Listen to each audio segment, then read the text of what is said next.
nobody really liked anything I did, and they didn't like me either. Because I had a following, and I was on television a lot, being on Johnny Carson and Merv Griffin and Mike Douglas. But it's a lot different when you're on a sitcom. It was kind of overwhelming when it first happened because Carter was so popular with kids. And as people know who've watched The Simpsons religiously, the voices have sort of migrated over the years. Mr. Burns, when I first started doing him, sounds a little different from Mr. Burns now. Homer sounds very different in the first season and in the current season, which basically just tells you that the cast doesn't spend a lot of time watching the old shows. Hi again. Welcome back. I'm John Carney, and this is the Theme Machine. Last time, we didn't get to finish up on our favorite sitcoms from over the years, and honestly, we probably won't get it all in this time either. But we will hear from some people responsible for creating some of the classics. The 1970s were peppered with sitcoms, but not a lot of them were set in a classroom.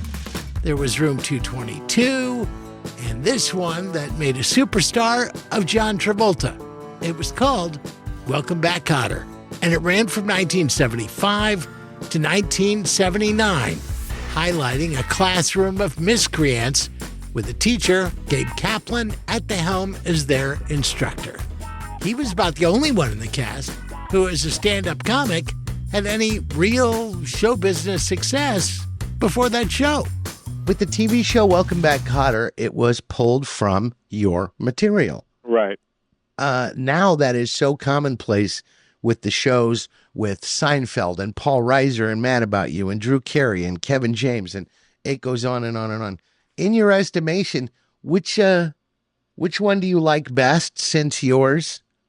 Well, that's really hard to say. I would say that I was the first one that they did that with. You know, they had done sitcoms with comedians, but they always created some role, and then the comedians were not really involved that much in the writing. You know, they would ad-lib on stage and put in a few different lines, but they didn't come. They didn't work with the writers as far as coming up with the premises for the shows, and it wasn't based on their comedy.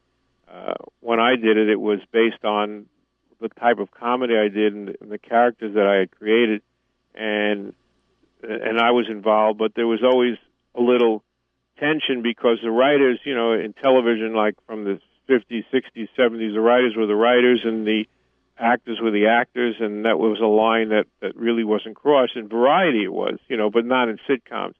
Variety, you know, Sid Caesar and whoever did variety shows would work with the writers, but in sitcoms the writers would write, and then the actors would maybe ad-lib on stage. So there was a little, there was a little friction at that point because I said, hey, I know these characters better than anybody. You know, you've just come to this. I've been living this and doing this bit for 10 years. I know who these people are. I grew up with them, so I know what should happen here.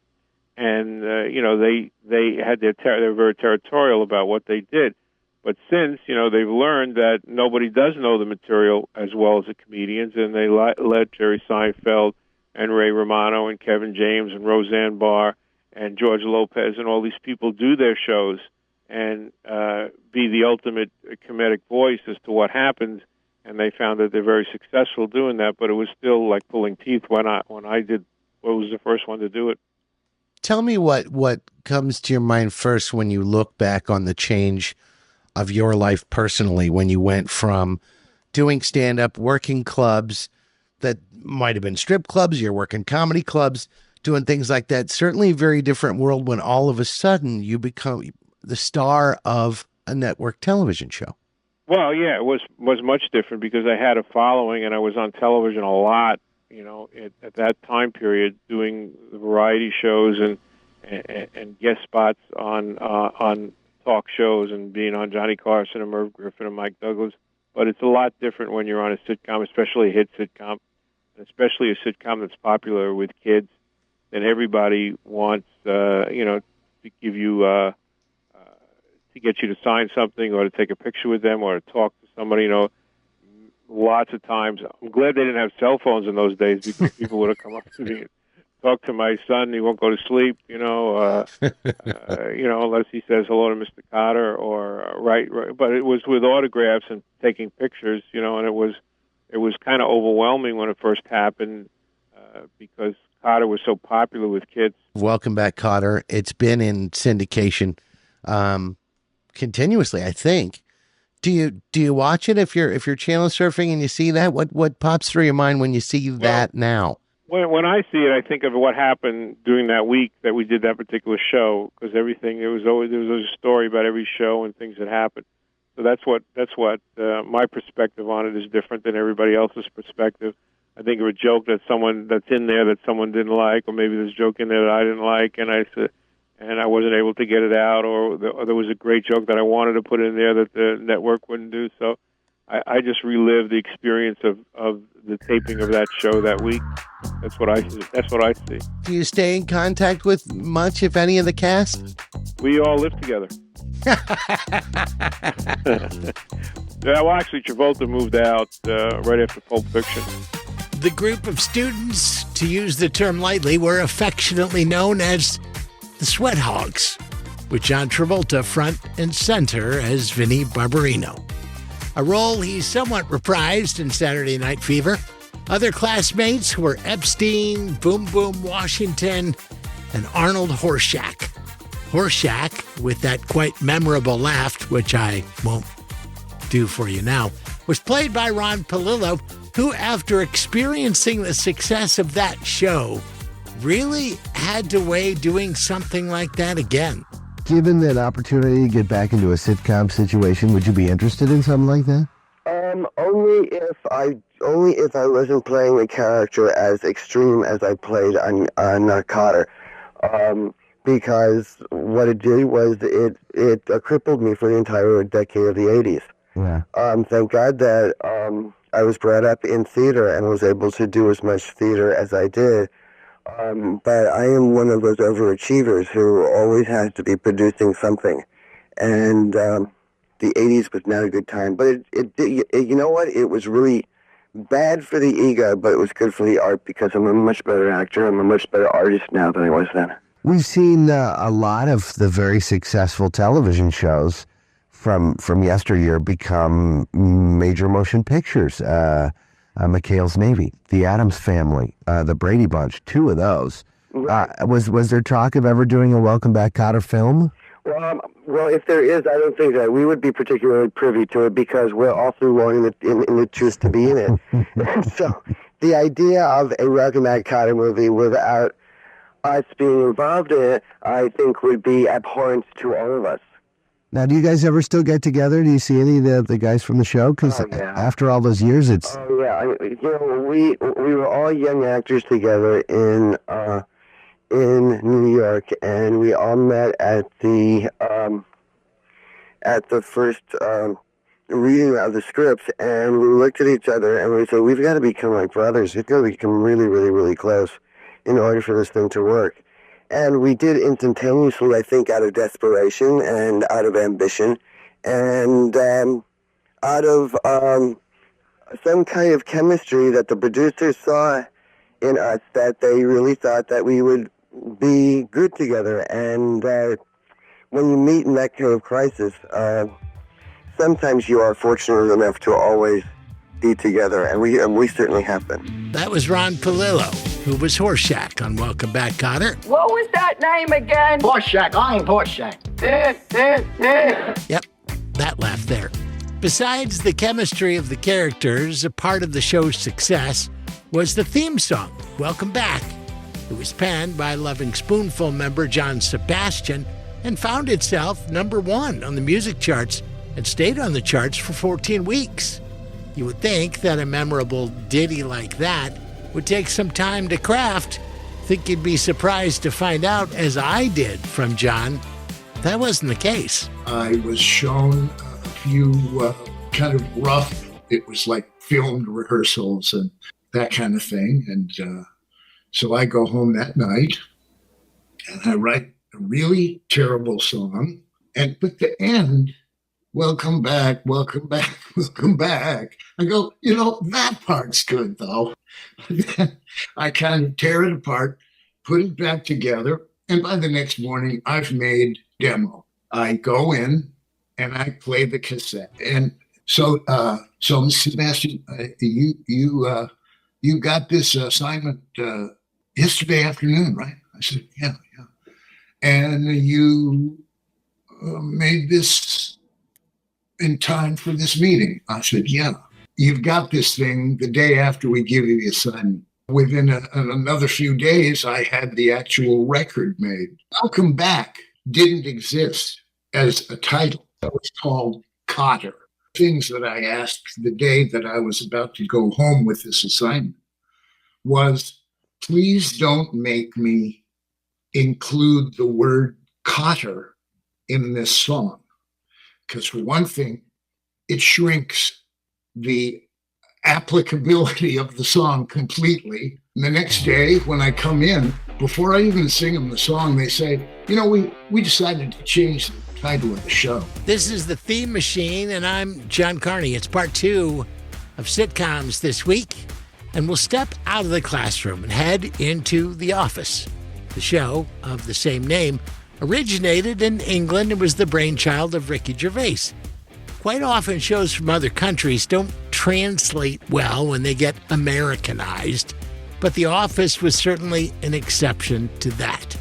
The Dunder Mifflin Paper Company in Scranton, Pennsylvania, was run by a buffoon of a boss, played by comedic actor Steve Carell. The show evolved into an ensemble cast, which had 4 members from my neck of the woods in St. Louis, and B.J. Novak, who played the role of Ryan and was originally a writer for the show.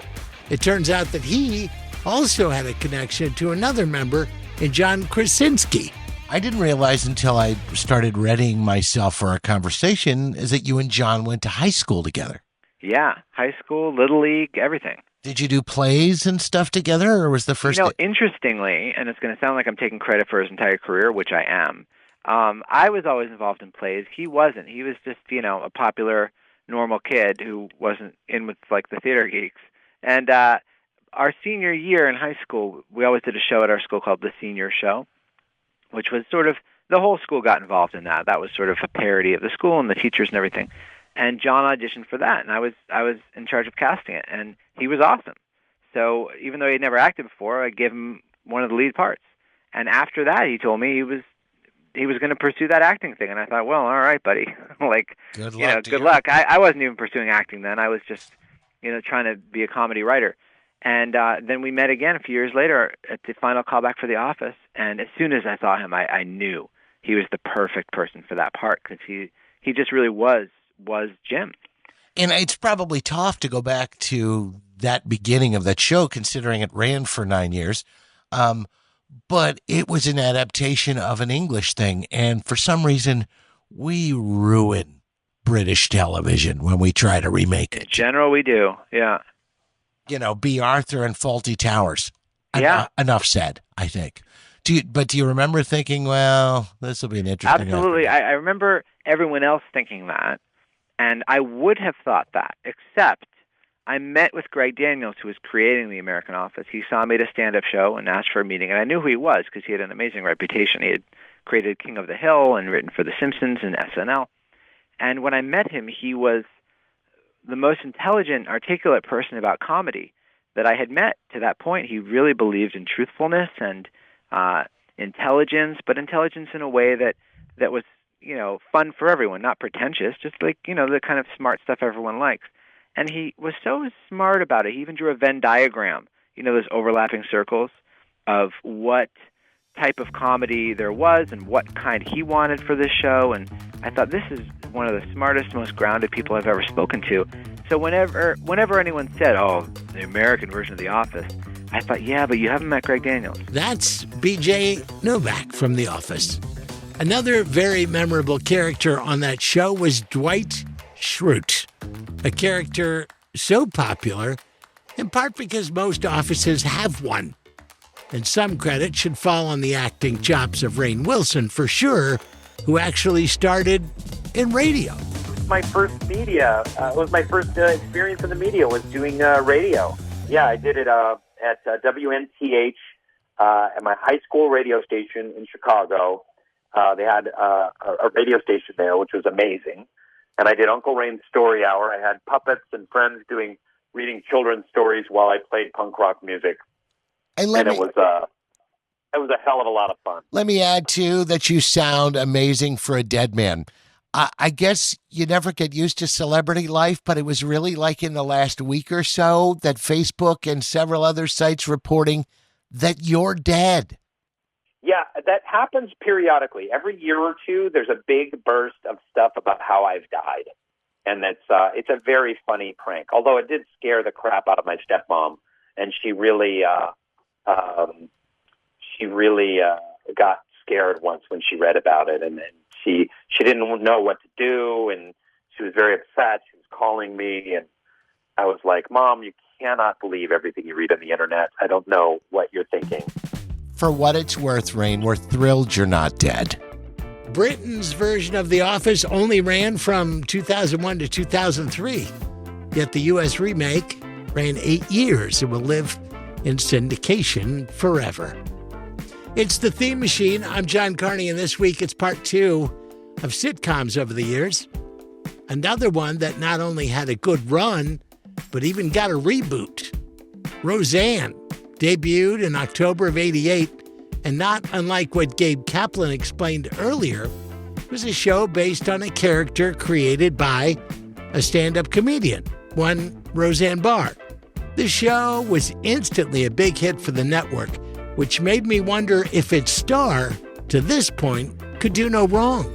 You know, you mentioned the stupid things that you've done, and that comes as a surprise to me because as we look at your career on paper, you didn't make a lot of mistakes. You, at least that we see, you were very successful in 9 years of Roseanne and the talk show and the stand-up. You made a lot of great decisions. What did you do wrong? Well, I think in the early years I made a lot of mistakes that I wouldn't want to. I just, I wish I hadn't been so public about, my private things, and I wasn't too smart then. But boy, it sure cares. It gets in your head that, and you kind of lose your mind a little bit when you get real famous like that, real quick. I'm proud to call John Goodman a friend. Oh, that's cool. I am too. And tell me a little bit about working with him, because I know dinners with him are absolutely insane. Well, he's just brilliant. He's just the funniest person in the world. He's just hilarious. He's just so funny. I can't stand how funny he is. And it's just breathtaking to sit and just listen to him. And it was like that every day for 9 years that we worked together, too. He is just brilliant.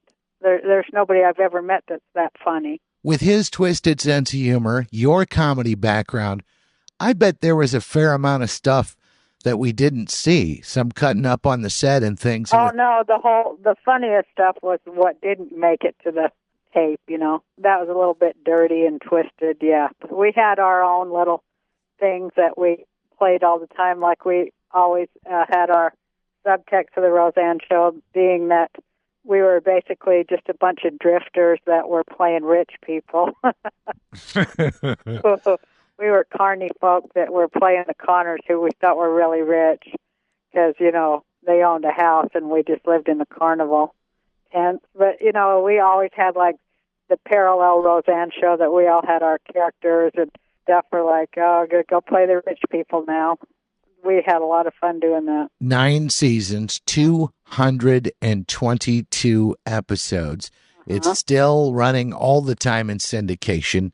Favorite memories of doing that show? Just the behind the scenes with the cast. Just how much fun we had every day. Are you still in contact? We always see each other. The thing about that show too, I thought, besides the comedy and the good acting, it was poignant because you tackled a lot of things that weren't talked about, birth control and well, nothing that had to do with real life was ever on TV. But of course, in real life, everybody talks about stuff like that. But that's what I wanted to make sure to bring to television was a little bit of reality. Were there battles with the standards and practice people at the network? Yeah, there were battles every day with everybody because nobody really liked anything I did, and they didn't like me either. I'm John Carney, and this is the Theme Machine. It just occurred to me that as we are in our second installment of sitcoms, I haven't featured one animated show, of which there have been plenty. South Park, American Dad, Family Guy, Futurama, and many others.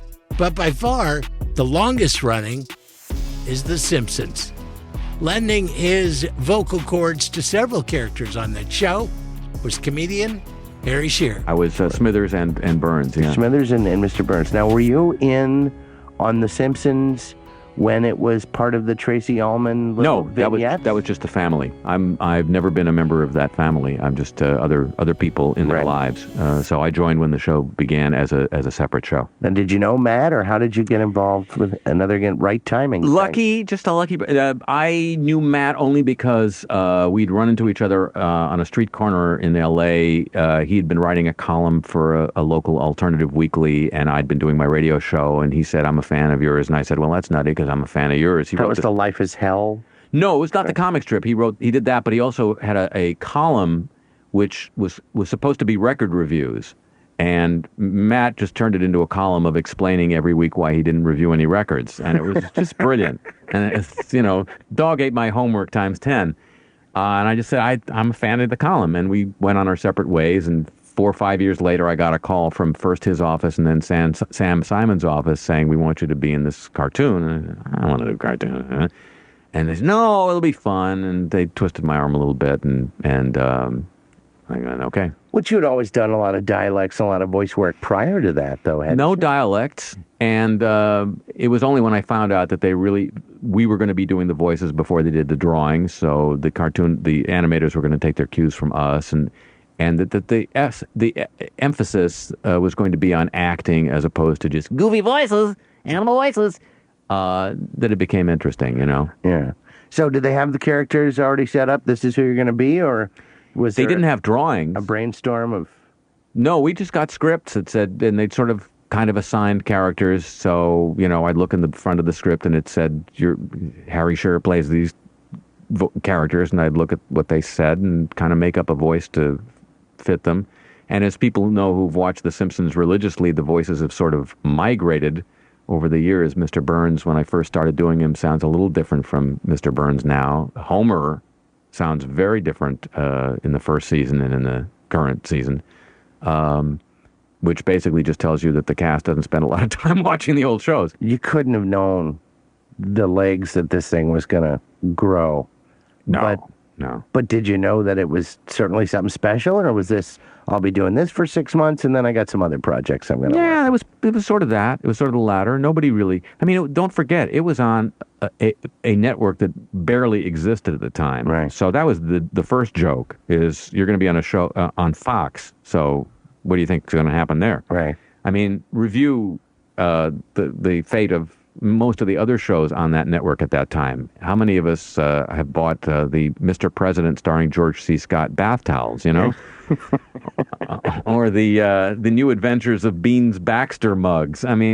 Come on, that was just a highly improbable thing. Cartoon equivalent of buying a Frank Sinatra Jr. album. That's right. Yeah, exactly. Although I have actually been at a Frank Sinatra Jr. concert. Don't say that. Don't do that to yourself. He did Frank's material, and then, of course, he did some topical, some of the young kids' material.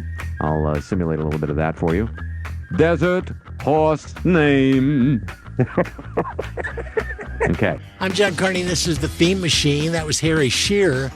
And along with The Simpsons, he'll be back with a new Spinal Tap movie soon. Harry, one of the Simpson cast members, but over the years, there have been countless celebrity guests on the show. And instead of trying to track them all down, longtime writer and producer of the show, Al Jean, talks about working with some of these legends. You have come across a lot of these big famous stars where they've come to work for you under your direction, lending their voice talents to the shows. Talk about how you deal with that. Well, the first thing is that when someone's doing The Simpsons, it's the easiest gig in the world. They don't even have to dress up. And, there are people, generally fans of the show, excited to be doing it, and it only takes maybe a half an hour. So we really get the best possible encounters with everybody. And it kind of defies you to be a jerk, and, really only Jose Canseco he's managed to pull it off. But generally, you're it's a wish fulfillment. You go, wow, we'd like to have Jeremy Irons be the voice of Mose Barrag. Hey, we did it. It's a very strange thing to be able to have that translate into reality. Yet nobody could fix this speeding ticket? Are you kidding me? Yeah. It's the greatest calling card. I think it's The Simpsons and Saturday Night Live are the two things that, if you ask, people want to do it. That and the Mustang Ranch. In a different way. I won't ask you who your favorite was to work with. That's not a fair question. But it really is all of it. I mean, it's been so many where you just go, oh, my God. People where you admired them, and they turn out to be really cool, one after the other. What was the hardest one for you to keep your composure? Well, the one with Tony Blair was I was in England, and they were directing him inside 10 Downing Street. That was surreal. But he's like the most charming guy in the world, so there was not any issue or problem. But all through the thing, I was just going, this can't be happening. That showrunner and producer for The Simpsons, Al Jean. Larry David's Curb Your Enthusiasm, another sitcom juggernaut. Larry, of course, largely responsible for the show Seinfeld, but as many people don't know, the concept for Curb came from the man who played Larry's manager on the show, Jeff Garlin. I didn't realize either until prepping for the interview that the whole Curb Your Enthusiasm concept was yours, and you had brought that to Larry David. Yeah, it was an idea that I had, but I took he took the idea and ran with it. He made it much better. So what was the original concept, and how different is it from what we see on television? First off, I wasn't supposed to be in it. That was Larry's idea that I play his manager. I was supposed to just direct it and be behind the scenes. And I had developed Jon Stewart's and Dennis Leary's HBO specials. Mm-hmm.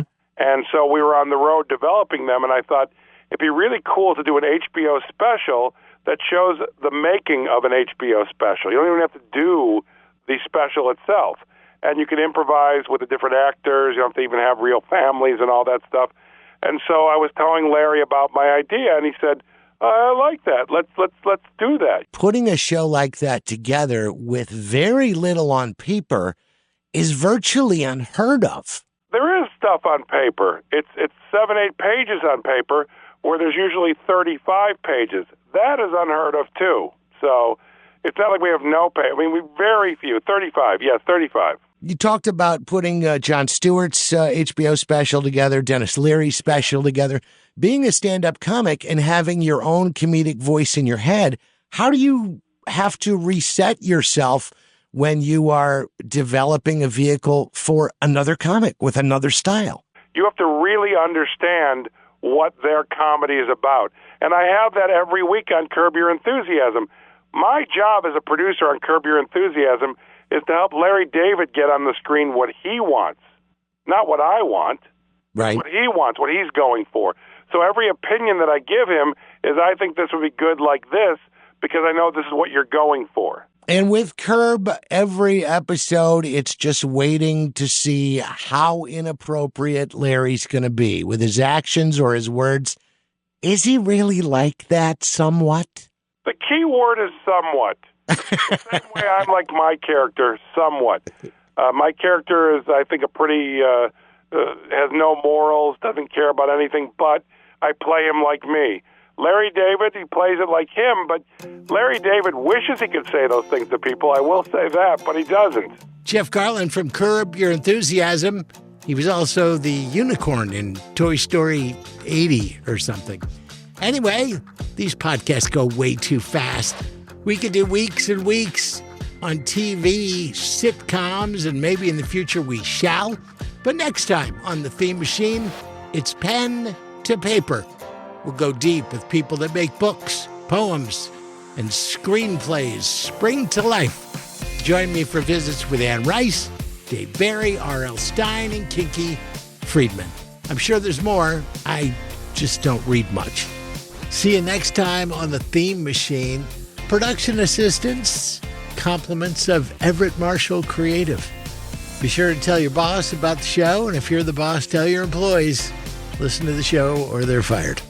Be sure to check out our socials and the website too at thethemachine.net. I'm John Carney. Thanks for listening, and be good to each other.